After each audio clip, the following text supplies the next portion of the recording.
Washington, as President Donald Trump posed for a formal photo with his top military commanders and their spouses in the state dining room at the White House on Thursday evening. Trump pointed to the leaders gathered around him and asked the small group of reporters standing before him, "You guys know what this represents? Tell us," shouted out one of the reporters unexpectedly summoned to witness this photo session. "Maybe it's the calm before the storm," the president replied. Reporters asked the president what he was talking about. What storm was coming? "Could be the calm before the storm," he said a second time. Earlier in the evening, the White House communications team had told reporters that the president would not make any more appearances that day, but then, around 7:10 p.m., those who happened to still be at the White House were summoned to the state dining room to briefly witness the photo-taking session.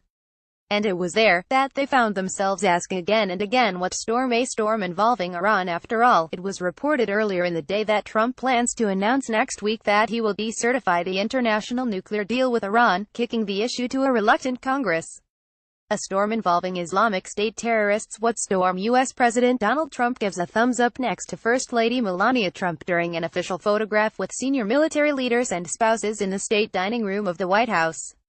Photo. Bloomberg. Trump grew quiet and smiled broadly as cameras clicked. "What storm, Mr. President?" a reporter called out.